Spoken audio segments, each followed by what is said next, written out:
Some men wear power like a cheap suit. They think a corner office and a heavy gold watch buys them immunity from the real world.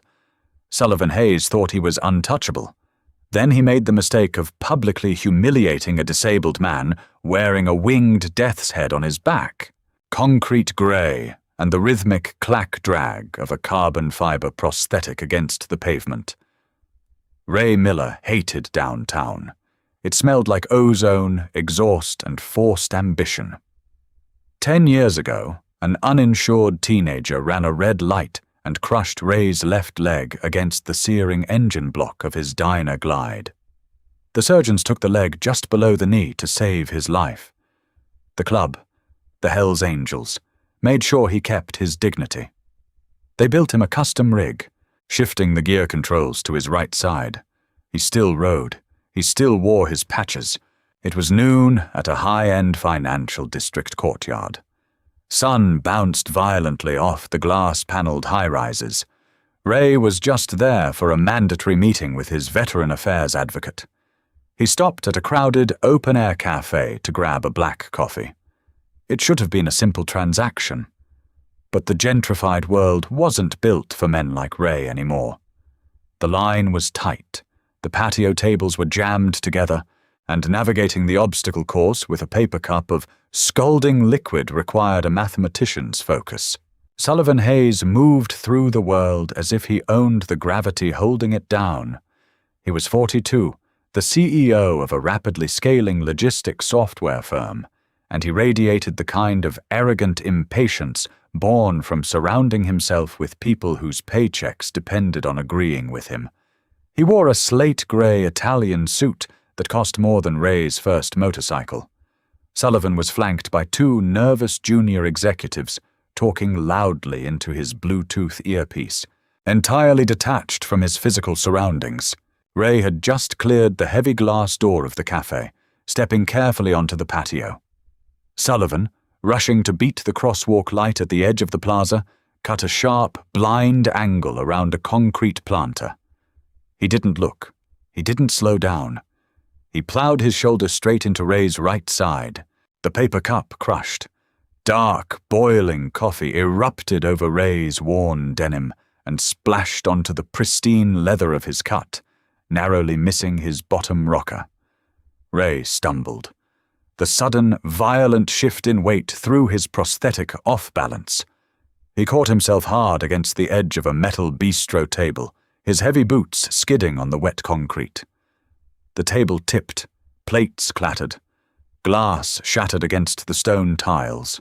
Silence dropped over the crowded patio like a heavy, suffocating blanket.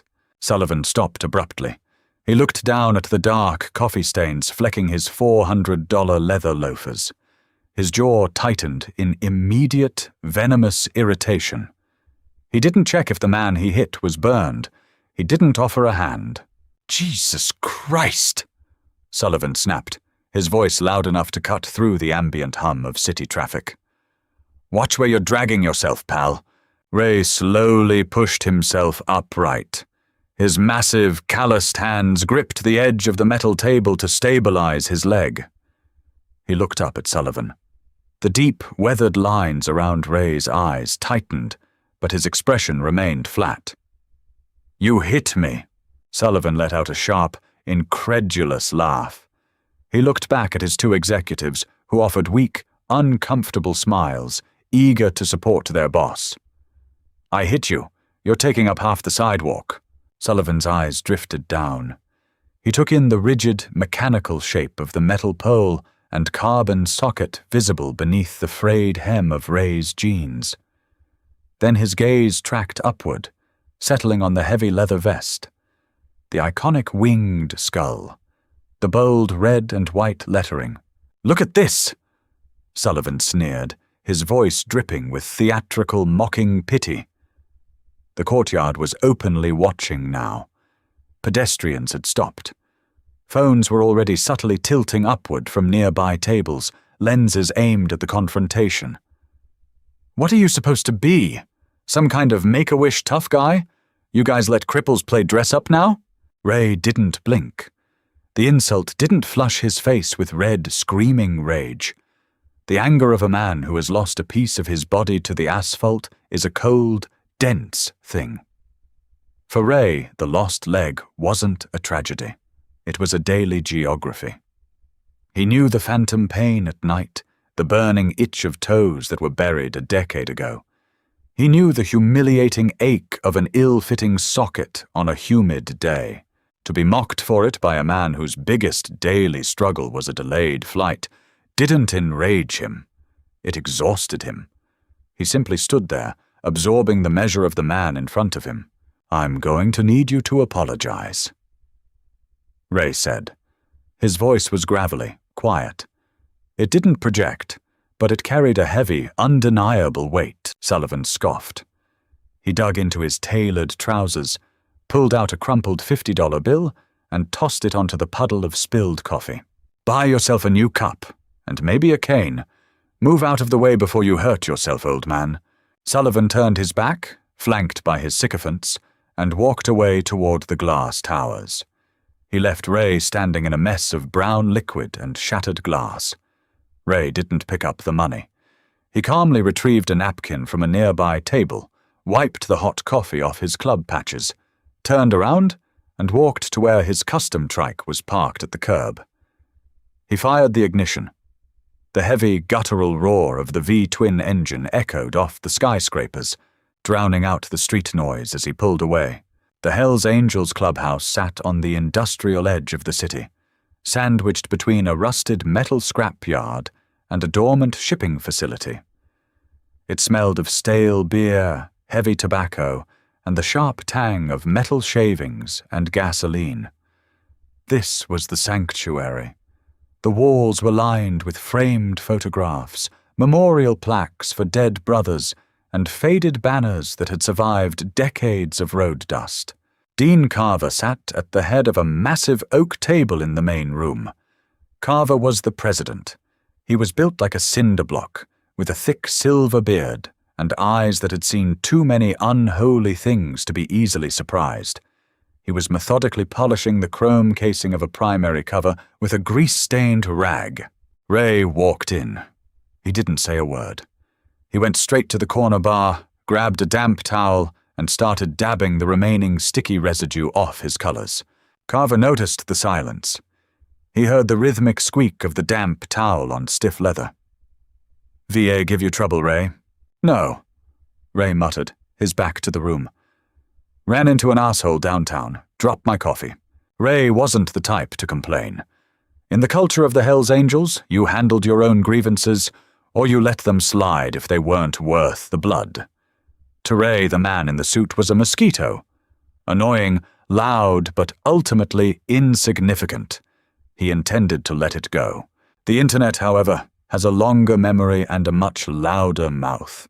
2 hours later, a young prospect named Toby pushed heavily through the reinforced steel door of the clubhouse. He was sweating. He held his phone out in front of him like a live grenade. "Boss?"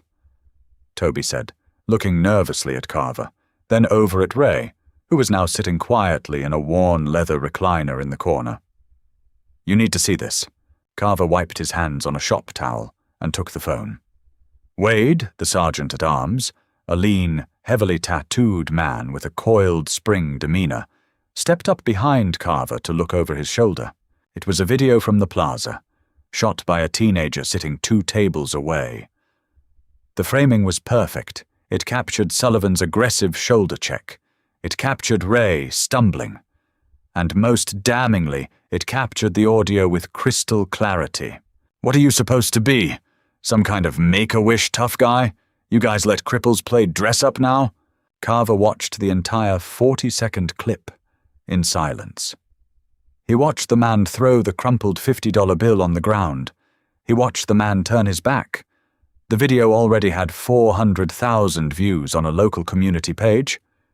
The caption read, "Tech CEO puts aggressive biker in his place."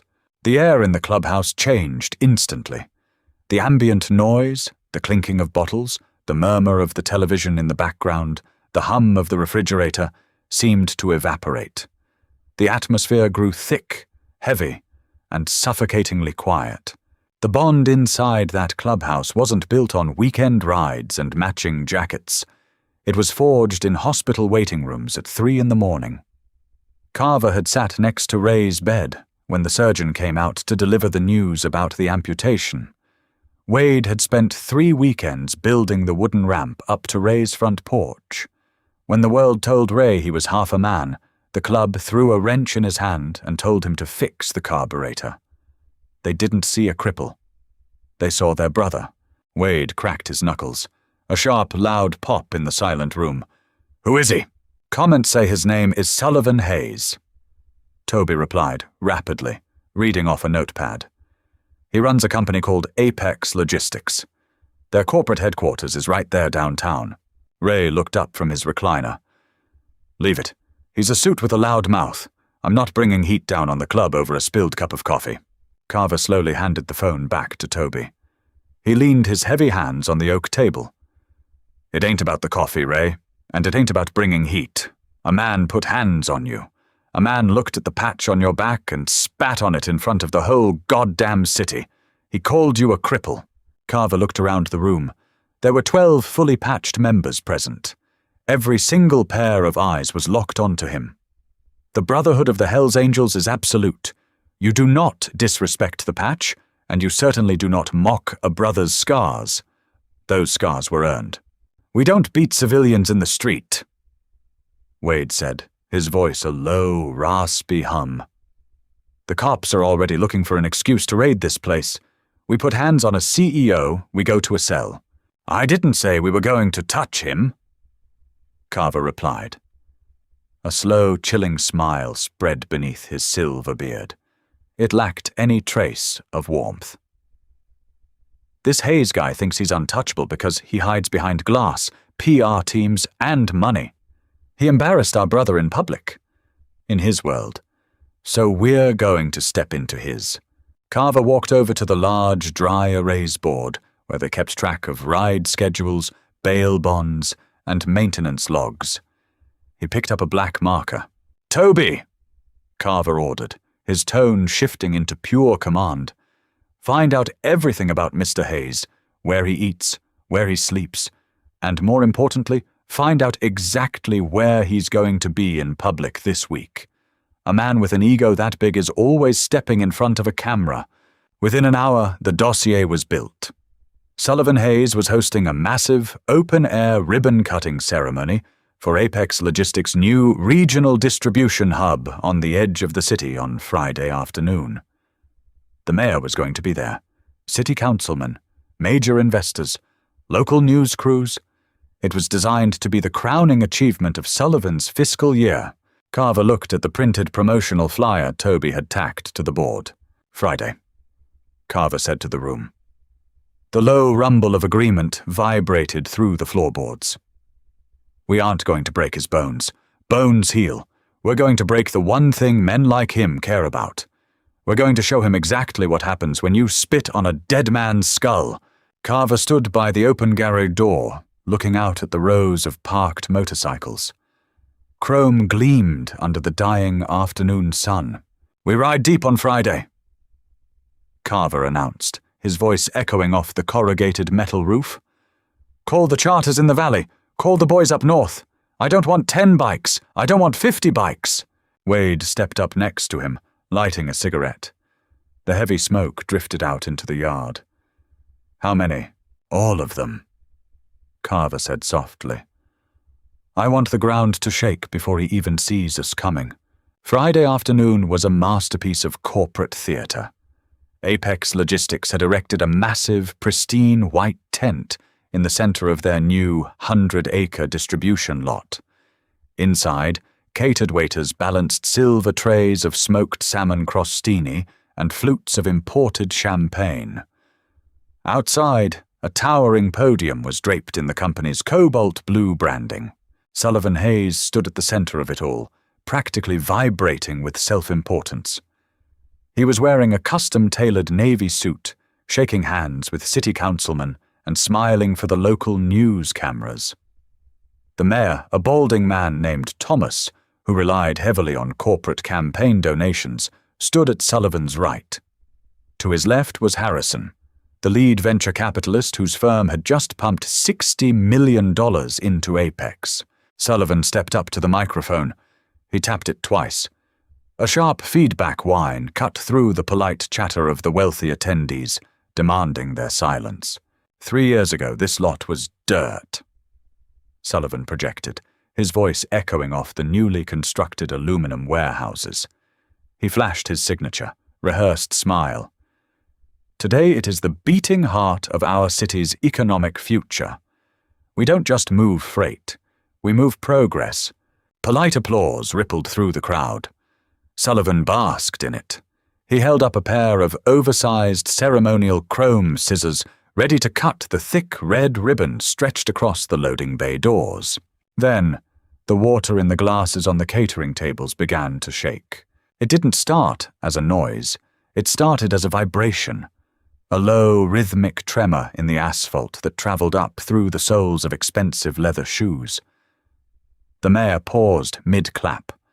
Harrison frowned, looking toward the nearby interstate. Sullivan gripped the scissors, his smile faltering. As I was saying, he was cut off by the sound. It was a deep, guttural roar, building rapidly from a distant hum into an all-encompassing, mechanical thunder. It sounded like the sky was being torn open. At the edge of the sprawling industrial lot, the main access road crested over a slight hill. The news cameramen turned their lenses away from the podium and pointed them towards the horizon. A single headlight crested the hill. Then 3. Then 10. Within seconds, the road was entirely swallowed by a river of chrome, black leather, and churning heavy machinery. It wasn't a chaotic mob. It was a deeply terrifying display of discipline. They rode in perfect, staggered 2x2 formation. The vanguard was led by Carver on his stripped-down road glide. To his immediate right rode Ray, the afternoon sun catching the exposed carbon fiber of his prosthetic leg. Behind them were hundreds, bikes from the local charter, bikes from the valley, nomads who had ridden through the night from 3 states over just to answer the call. The procession stretched back so far it disappeared over the horizon. The collective roar of 300 V-twin engines echoing off the metal warehouses was physically punishing. It rattled the ribs.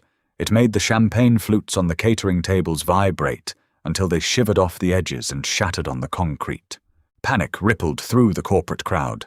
A few junior executives bolted for their cars. The mayor looked wildly at his 2 plainclothes security details, who stood frozen, calculating the math. 2 handguns against 300 seasoned outlaws. The math was bad. "Security!" Sullivan barked into the microphone, his voice cracking. "Close the gates. Get them out of here." There were 4 private security guards in high-vis vests manning the chain-link entrance. They looked at the incoming mechanized army, looked at each other, and simply stepped back, leaving the gates wide open. The bikers flooded the lot. They didn't rev their engines aggressively or shout, they simply parked. They surrounded the white tent in a massive, impenetrable horseshoe of heavy steel. They boxed in the news vans.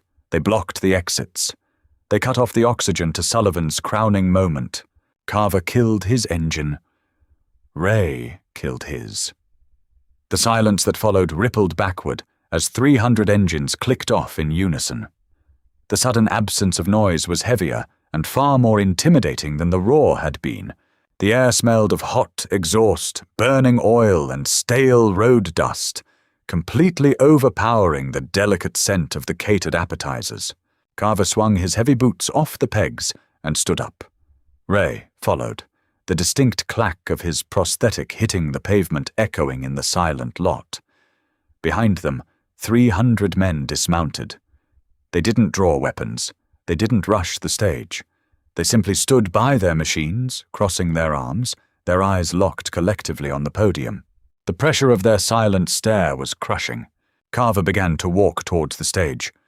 Ray walked beside him. Wade flanked them on the left, his hands resting casually in his pockets. The crowd of investors, politicians, and sycophants parted like the Red Sea, backing away in pure, unadulterated terror. Sullivan stood alone at the microphone, holding the ridiculous oversized scissors.